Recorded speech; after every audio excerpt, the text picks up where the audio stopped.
कि बिहार और झारखंड पीजीटी पर आपका बहुत स्पेशल एमसीक्यूज का ये वीडियो है जो मैं आज अपलोड करने जा रहा हूँ। और इस वीडियो में आपको बहुत सारे ऐसे क्वेश्चंस मिलेंगे जो वाकई में अपने में इजी भी होंगे, टफ भी होंगे, और मतलब हर कैटेगरी के क्वेश्चंस को, छोटे से बड़े सभी क्वेश्चंस मैंने इसमें समाये हुए हैं। तो ये देखिएगा, व्यूज आपको आपको दिखाई देगा। अपने में एक बहुत ही इंपॉर्टेंट वीडियो बनेगी आज ये।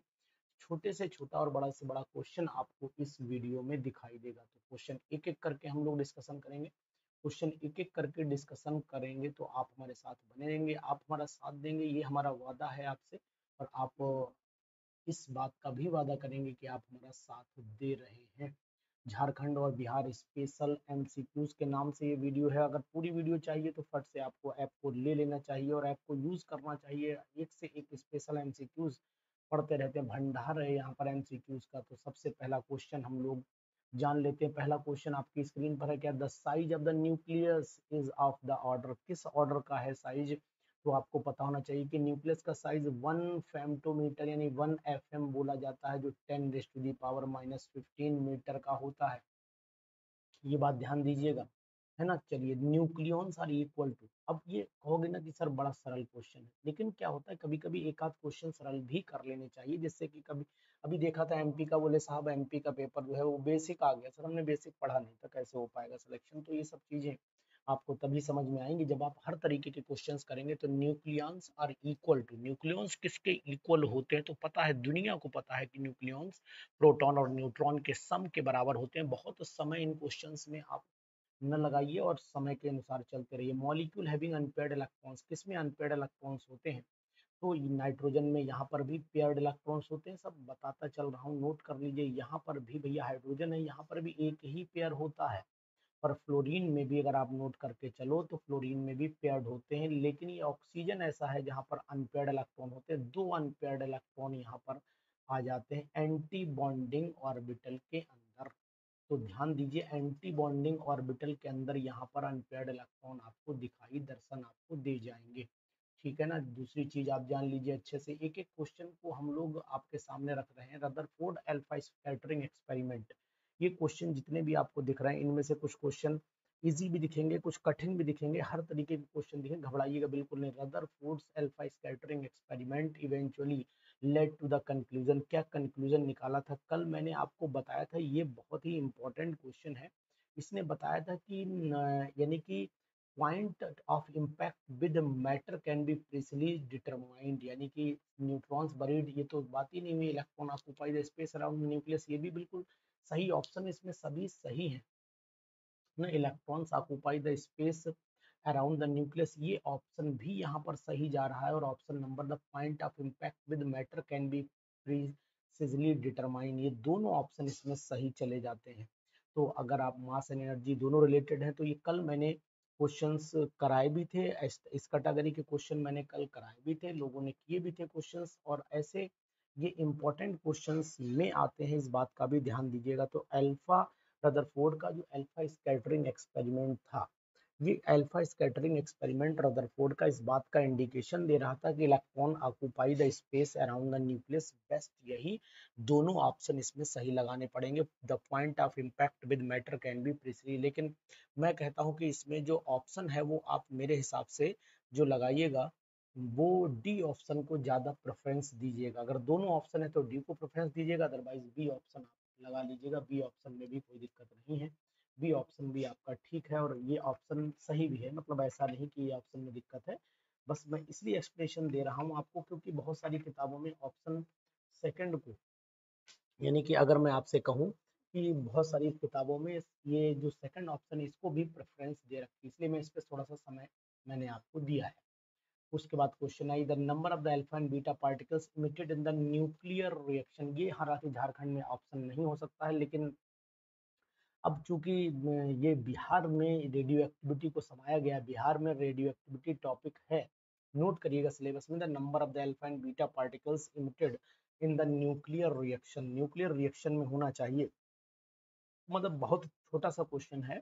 तो यहाँ पर अगर number of alpha and beta particle आपको निकालने हैं तो number of alpha particle difference निकालिए, 4 से डिवाइड करिए। डिफरेंस का मतलब मास नंबर में डिफरेंस 2 28 माइनस 212 डिवाइडेड बाई 4 कर दीजिए तो मेरे हिसाब से यहाँ पर 6 बचे और यहाँ पर आपका 2 में से ये 16 यानी कि 4 अल्फा आना चाहिए, तो 4 अल्फा तो ये आ ही रहा है। एक बीटा आएगा यानी कि 2 इंटू यानी कि 4 इंटू 2, ये हो गया आपका 8 हो गया। और डिफरेंस इन इसमें से डिफरेंस इन एटॉमिक नंबर में 7 का डिफरेंस दिख रहा है, तो मतलब एक बीटा पार्टिकल इसमें बचा।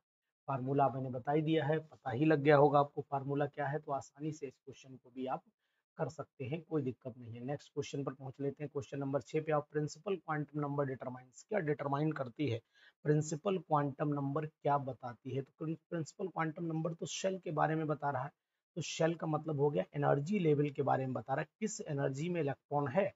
तो size of electron, wave and energy of the electron भी इंडिकेशन ये देता है। तो A option he exact option इसमें आप लेकर के चलिए, ए ऑप्शन को एग्जैक्ट मान लीजिए।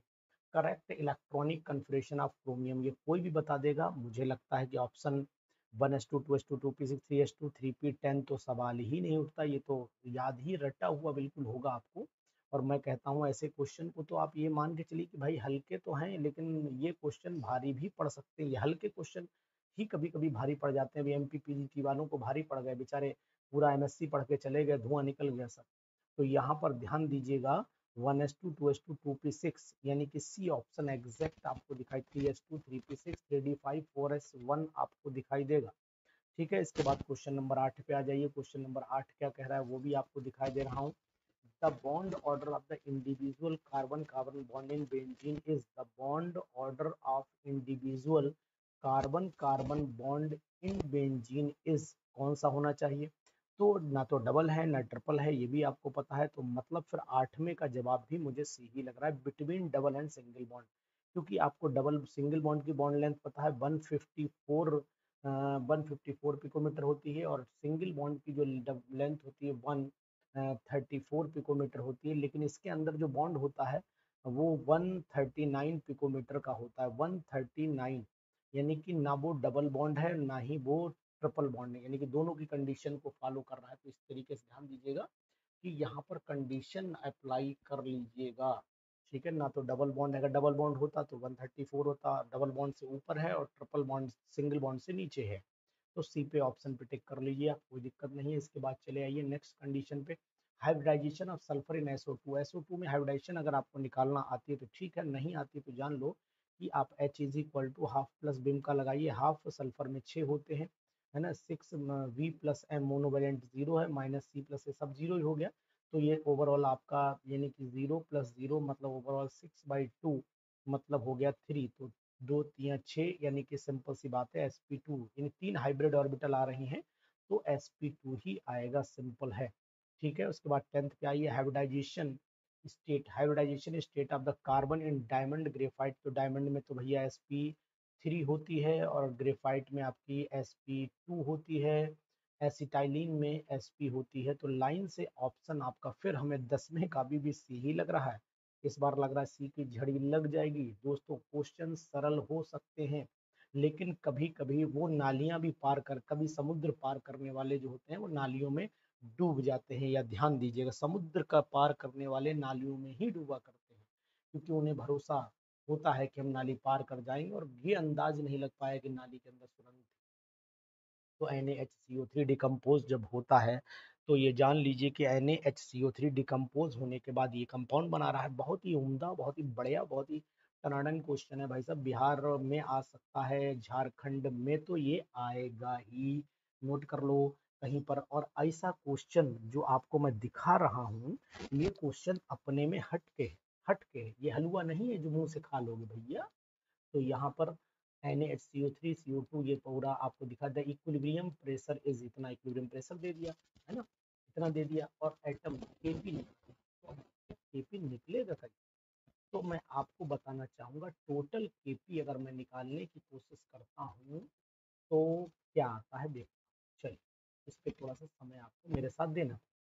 देखिए Kp इज इक्वल टू दोनों का प्रेशर, यानी कि pressure of carbon dioxide into pressure of water, दोनों के प्रेशर को जोड़ लीजिए।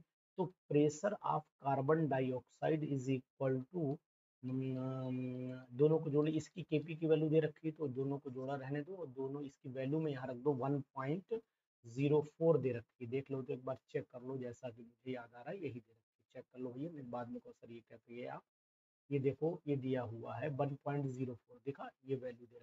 चलो चलिए भाई आगे बढ़ जाओ। चलो ये हो गया आपका PCO2, यहाँ रख देते हैं, PCO2 रख देते हैं, और साथ में P गंगा जल रख देते हैं। अब दोनों की वैल्यू तो मुझे लगता है कि भाई बराबर ही है। जब दोनों की वैल्यू बराबर है तो इसका मतलब एक को x मान लो, दोनों को x ही मान लो, तो ये आपका 2x हो जाएगा। 2x हो गया तो x की वैल्यू क्या होगी 1.04 डिवाइडेड बाई 2, मतलब आ गई है कि 2 पंजे 10.52 आ गई, है ना। तो अब आप Kp इज इक्वल टू रख लो, यानी एक की वैल्यू वही रखो, दूसरे की वैल्यू वही रख दो, तो 0.52 मल्टीप्लाइड बाई 0.52। अब ये मत कहना है कि इसका सब दुगना कर दो, ये आंसर यही आ जाएगा। तो 0.52 की दो दूनी 4, दो पंजे 10, दो दूनी 4, दो पंजे 10, यानी कि 104 हुआ। और फिर 5 चौको 5 दूनी 10, और ये 5 दूनी 10 यहाँ से लिखेंगे ना, गणित का लगा रहा हूँ ना, ये 5 दूनी 10 हो गया, और 5 दूनी 10, 5 पंजे 25, और एक 26, तो ये हो गया आपका 4 0 7 और 2 डेसिमल 4 के बाद, यानी कि आंसर अब आपका आ गया 0.2704। और आंसर क्या दिया है देख भी लेते हैं। अब आप ये मत कहना कि साहब आंसर तो ऐसे नहीं आएगा, आंसर ऐसे ही आएगा, और आंसर नंबर भी मिल गया। क्या मिला? आंसर नंबर 1 मिल गया। चलो बढ़ लेते हैं आगे इसी बात पर। हम आपके साथ हैं और केमिस्ट्री आपके साथ है, इसी केमिस्ट्री से बहुत सारे लोगों का सिलेक्शन हुआ है, इस चैनल ने बहुत सारे लोगों को बनाया है। तो प्लीज़ आप लोग एक बार इस वीडियो को शेयर करिए, एक बार इस वीडियो पर कमेंट डालिए, और अभी के अभी उंगली चला दो तो मुझे भी चैन आ जाएगा। ठीक है कि भैया आप लोग जो है बड़ा मेहनत से मेरी वीडियोस को देख रहे हैं, तो मुझे भी अच्छा लगेगा और मुझे भी आंतरिक खुशी होगी। चलिए, ये H2 plus I2 is equal to 2HI दे रखा है, Kc की वैल्यू दे रखी है, एंड Kc की वैल्यू 2 है अलग अलग टेम्परेचर पर।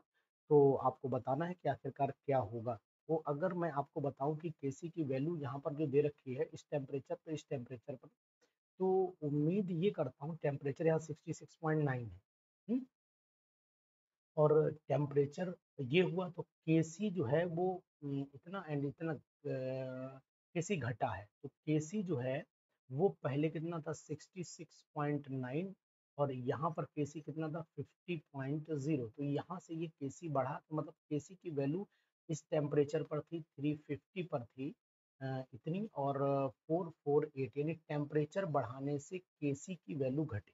हमें इतना समझ में आया, टेम्परेचर बढ़ाने से Kc की वैल्यू घटी, तो मतलब ये हुआ कि एनर्जी एब्जॉर्ब कर ली रिएक्शन ने, और जब एनर्जी एब्जॉर्ब कर ली तो मतलब ये हुआ कि Kc की वैल्यू घटी टेम्परेचर बढ़ाने पर, और टेम्परेचर जब बढ़ाया तो मतलब हमने हीट दी, हीट दी का मतलब हुआ कि वैल्यू घटने के बाद फालतू थी एनर्जी तो निकल गई, तो फिर बी ऑप्शन लगाइए, रिएक्शन एक्सोथर्मिक हो जानी चाहिए। एक्सोथर्मिक बी ऑप्शन लगाइए, 100% बी ही आएगा। आप लोग भी एक बार चेक करें।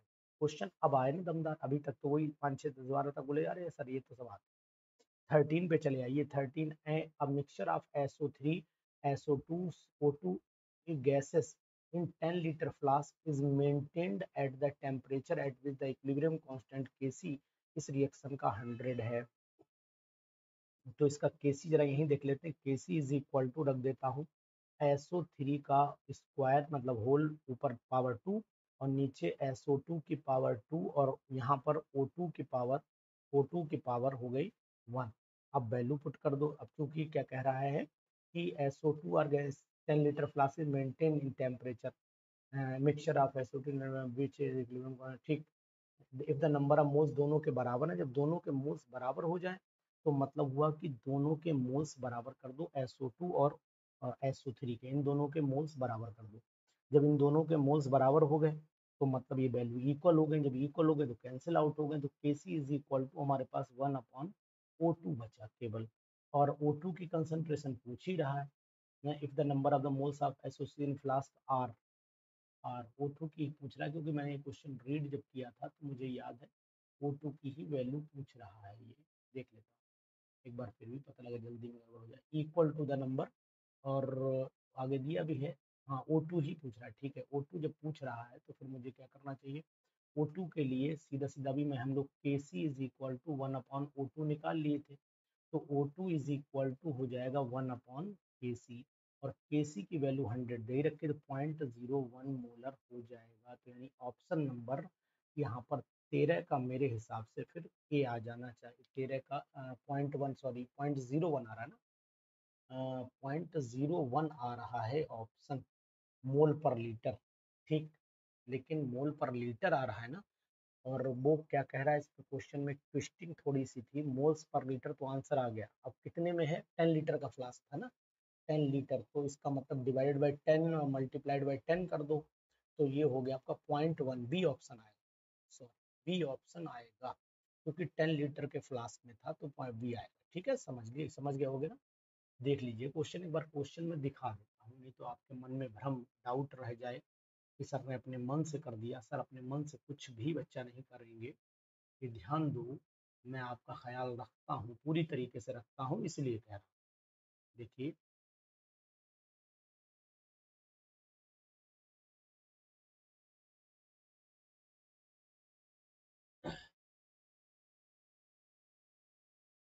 ये देखो 10 लीटर का फ्लास्क था, दिखा, और यहाँ पर SO2 की वैल्यू वो 100 नंबर ऑफ, यानी कि Kc की वैल्यू भी 100 थी, तो आ गया ना समझ में। तो number of moles is equal to निकाल दीजिए, कोई दिक्कत नहीं, अब आ गया होगा समझ में क्या करना चाहिए आप लोगों को। चलिए अब आगे बढ़ लेते हैं अपने उसी सीरीज में। क्वेश्चन बहुत है, ये पूरी सीरीज आपको क्यों बेटा आगे क्यों भाग रहे हो, वाइंड अप कर दूँ। चलिए इस सीरीज में आ जाते हैं, अब हम लोग पहुंच जाते हैं वापस वहीं पर, क्वेश्चन नंबर 14 हो गया, नहीं हुआ, क्वेश्चन नंबर 14 करना है। 14 क्या कह रहा है वो समझिए, ये वैल्यू दे रखी है, तो इसका मतलब यहाँ पर मुझे निकालना Kp निकालना, Kp इज इक्वल टू, अगर मैं देखता हूँ तो ऊपर आ जाएगा P, और दो आगे लिखा है तो स्क्वायर कर लो, कार्बन मोनोऑक्साइड, और नीचे P, सॉलिड का तो लेंगे नहीं, नीचे कार्बन डाइऑक्साइड, दोनों वैल्यू रख दो। अब दोनों की CO2 एंड कार्बन 2 और 4 है, तो यहाँ पर 2 का स्क्वायर करोगे, यानी कार 4 का 4 इंटू 4 ऊपर हो जाएगा ना, कार्बन मोनोऑक्साइड की जो वैल्यू है वो 4, और CO2 की 2 है, ठीक है। तो इसका मतलब ये आ गया आपका 8, 16/2 मतलब 8 आ गया। अब कह रहा है कि इसका मतलब 8, यानी कि बी ऑप्शन पे टिक लगा दूं, बी ऑप्शन पे टिक लगा दूं, बहुत ज़्यादा नहीं सोचना है इसमें, बी ऑप्शन पर आप टिक लगा लीजिए आसानी से। चलिए क्वेश्चन नंबर 15 पे चले आइए। ये क्वेश्चन आपको 5-6 तो इजी दिखे, लेकिन अब इसके बाद आपकी मतलब क्वेश्चन में समय ले रहे हैं, न्यूमेरिकल बेस है, न्यूमेरिकल बेस कंसेप्ट है, क्लियर कर लीजिए, मजा आपको आ जाएगा 100%। 15 में से क्वेश्चन मिलेगा एग्जामिनेशन में। अब यहाँ पर आपको क्या करना है, इक्विलिब्रियम कंसंट्रेशन, ये चैप्टर इलेक्ट्रोकेमिस्ट्री के नाम से झारखंड में है, और इक्विलिब्रियम के नाम से ही बिहार में है, दोनों में चैप्टर है, विश्वास के साथ बता रहा हूँ। तो Kc इज इक्वल टू हो जाएगा यहाँ पर H2 की पावर 2, और S2 तो ऐसा ही रहेगा, नीचे आ जाएगा आपका H2S, इन दोनों की वैल्यूज को पुट कर दीजिए। इन दोनों की वैल्यूज को जब आप पुट कर देंगे तो आप ध्यान दीजिए इन पर कि वैल्यू आपको पता होना चाहिए, दे रखी है कि नहीं दे रखी है। 0.1 का स्क्वायर कर दो इंटू H2 की कंसंट्रेशन 0.4 कर दो, नीचे H2S की 0.5 कर दो, सबको मल्टीप्लाई कर लो, ये आ जाएगा 0.01, और ये आ जाएगा 0.4, ये आ जाएगा 0.25, ऊपर नहीं एक ही हटेगा, ये वाला हटेगा, वो नहीं हटेगा, क्योंकि उतना नहीं काम बनेगा वहाँ पर। तो यहाँ पर आप रखिए 0.4, तो ये हो गया आपका ये नीचे 250, यानी 1/, ये हो गया 4 पंजे 20, 25 अट्ठे 216, 0.06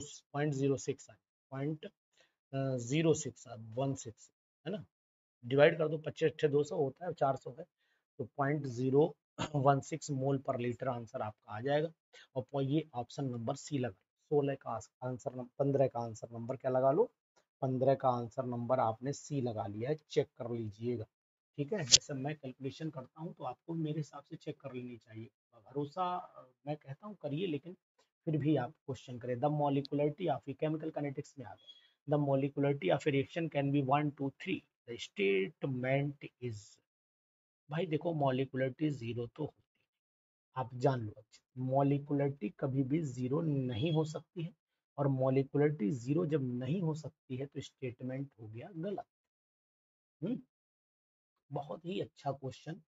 for the first order reaction in the ratio इतना दे रखा है। अब रेशियो भाई फर्स्ट ऑर्डर रिएक्शन के लिए आपको पता है टी हाफ क्या होता है, तो 17वें का जवाब बहुत आसानी से अगर आपको निकालना है तो टी 0.5 का मतलब हाफ लाइफ, 0.693 डिवाइडेड बाई के, मान लो 2 है, सेकंड टाइम पे 2 ले लो और या वैल्यू पुट 0.5 कर दो, और टी 0.75 पर हो जाएगा 2 इंटू 0.693 अपॉन K1। तो इसका मतलब हुआ कि अगर दोनों का रेशियो देखोगे तो फिर आपका रेशियो जो है वो इसका आ जाएगा आपका 1 और इसका आ जाएगा आपका 2, है ना। इसका आ जाएगा 2, तो 2:1 अगर रेशियो आपको मिलता है तो फिर मेरे हिसाब से सही है, यानी कि ये वैल्यू आनी चाहिए। फिर रेशियो तो ही देखना है, इसी के टर्म में, इसी के टर्म में रेशियो देखना है।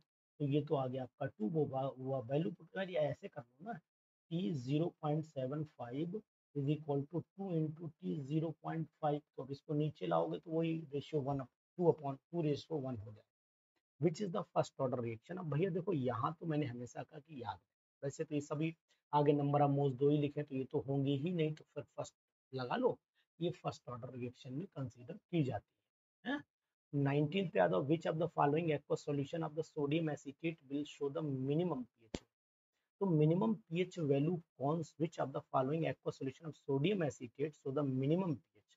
तो मिनिमम पीएच किसका होगा, तो जानकारी के लिए आपको बता देना चाहूंगा कि एच वैल्यू जो होती है, एच आयन कंसंट्रेशन जो होती है, वो इनवर्सली प्रोपोर्शनल होती है। मतलब कंसंट्रेशन कैसा है मैं बोलूँ, भाई स्क्वायर रूट में तो डाइल्यूशन चलता है, ओस्टोल डाइल्यूशन लॉ को यूज कर लीजिए आप।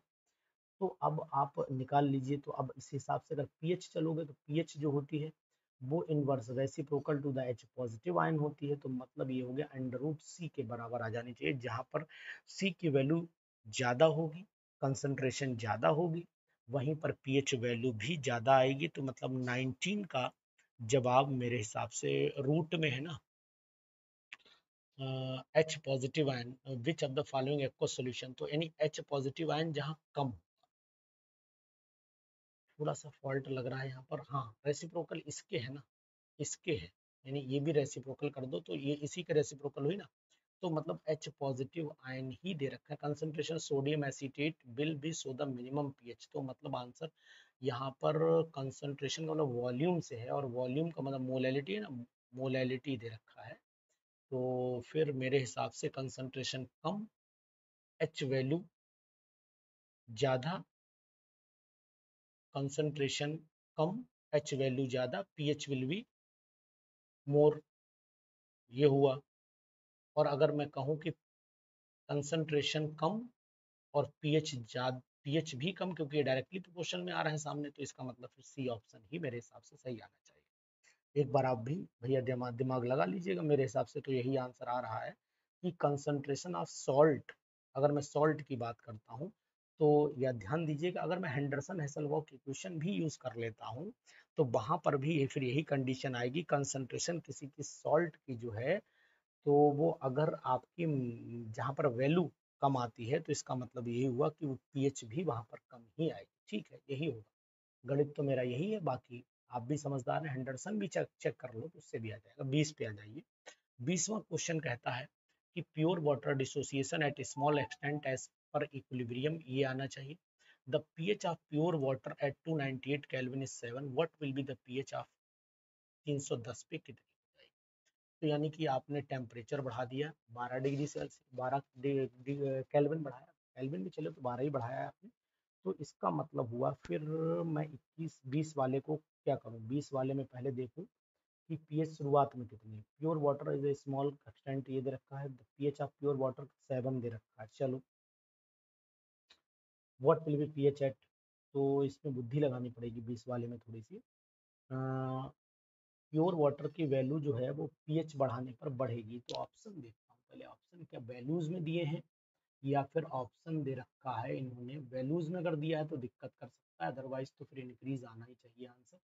देख लेते हैं, चलिए। सही है, मोर देन 7 आ ही रहा है, तो फिर इसका मतलब 20 का जो जवाब होना चाहिए मेरे हिसाब से क्या था यार, क्वेश्चन दिमाग स्लिप कर गया, एक बार देख लेता हूँ। क्वेश्चन स्लिप कर गया, एक minute. What will be the pH of pure water? गर्म करोगे कम हो जाए, पीएच कम हो जाती है। चलो बच्चा याद आ गया, यानी कि option number B, pH is less than 7। गर्म करने पर पीएच ऑफ प्योर वाटर हमेशा डिक्रीज करती है ऑन इंक्रीज इन टेम्परेचर। ठीक, चलो हो गया। 21वें पे आ जाइए। A solution has the pH 3, ठीक, if it's hydrogen ion concentration is decreases 1000 times the pH of solution will be. क्या आंसर आएगा? बहुत ही बढ़िया क्वेश्चन है 21वां, देख लीजिए। देखो सॉल्यूशन पीएच 3 है, if the hydrogen ion concentration decrease कर दूं तो पीएच तो मैंने लिख दी यहाँ पर 3। एच पॉजिटिव आयन कंसंट्रेशन मतलब 10⁻³ हो गई।